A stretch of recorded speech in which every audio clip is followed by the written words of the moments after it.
ഷലൻസ് kitchen art. ഇന്ന് ഞാൻ പരിചയപ്പെടുത്തുന്നത് എളുപ്പത്തിൽ ഉണ്ടാക്കാവുന്ന പഴം ചേർത്ത ഇലയടയാണ്. എല്ലാവരും ട്രൈ ചെയ്ത് നോക്കുക. നിങ്ങൾക്ക് ഇഷ്ടപ്പെട്ടെങ്കിൽ ലൈക്ക് ചെയ്യാനും ഷെയർ ചെയ്യാനും സബ്സ്ക്രൈബ് ചെയ്യാനും സപ്പോർട്ട് ചെയ്യാനും മറക്കരുത്. തൊട്ടടുത്തുള്ള ബെൽ ഐക്കൺ പ്രസ് ചെയ്താലേ ഇനി ഞാൻ അടുത്തിടുന്ന വീഡിയോയുടെ നോട്ടിഫിക്കേഷൻ കിട്ടുകയുള്ളൂ.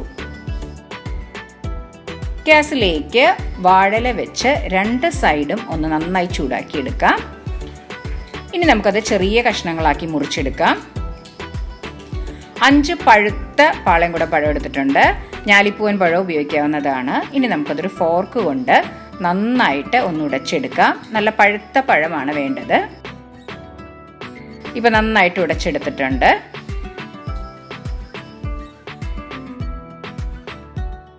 ഇനി അതിലേക്ക് 1 കപ്പ് ചിരവിയ തേങ്ങ, 1/2 കപ്പ് ശർക്കര ചിരവിയത്, ആവശ്യത്തിന് ഉപ്പ്, 4 ഏലക്കായ പൊടിച്ചത്, 1/4 സ്പൂൺ ജീരകം പൊടിച്ചത്, 1 കപ്പ് പത്തിരി ഇടിയപ്പപ്പൊടി, ഇതെല്ലാം ചേർത്ത് നന്നായിട്ട് ഒന്ന് മിക്സ് ചെയ്യാം. നമ്മളിതിൽ വെള്ളം ചേർക്കേണ്ട ആവശ്യമില്ല.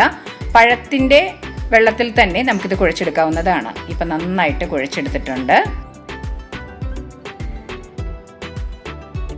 ഇനി നമുക്ക് നേരത്തെ ചൂടാക്കി വെച്ച് വാഴയിലേക്ക് അല്പം കയ്യിൽ വെള്ളം തടവി നമുക്കിത് നൈസായിട്ട് ഒന്ന് പരത്തിയെടുക്കാം.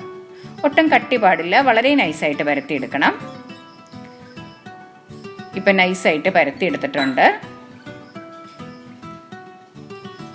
ഇനി നമുക്ക് വാഴല മടക്കി വയ്ക്കാം. 2 സൈഡും നന്നായിട്ട് ഒന്ന് ഒട്ടിച്ചെടുക്കാം. ഇനി നമുക്കതിൻ്റെ സൈഡ് ഒരു കത്രിക കൊണ്ട് മുറിച്ച് ഷേപ്പാക്കി എടുക്കാം. ഇതുപോലെ തന്നെ അടുത്ത വാഴലയും നമുക്ക് നന്നായി പരത്തി കനം കുറച്ച് പരത്തി ഇതുപോലെ ഷേപ്പ് ചെയ്ത് മുറിച്ചെടുക്കാം. ഇപ്പോൾ എല്ലാം അടയും ഷേപ്പ് ചെയ്തെടുത്തിട്ടുണ്ട്. ഇനി ഒരു സ്റ്റീമറിൽ വെള്ളം ഒഴിച്ച് നമുക്ക് ഈ അടകൾ വേവിക്കാൻ വയ്ക്കാം. ഹൈ ഫ്ലെയിമിൽ ഒന്ന് തിളച്ചതിന് ശേഷം മീഡിയം ഫ്ലെയിമിൽ 10 തൊട്ട് 15 മിനിറ്റ് വരെ വേവിക്കാം.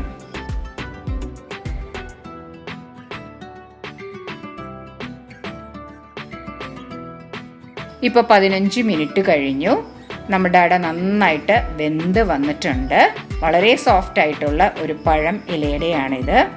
പെട്ടെന്ന് തന്നെ ഉണ്ടാക്കാൻ പറ്റുന്ന ഒരു ഇലയടയാണിത്. ഇപ്പം നമുക്കിത് കാണുമ്പോൾ തന്നെ അറിയാം, നല്ല സോഫ്റ്റ് ആയിട്ടാണ് ഇരിക്കുന്നത്.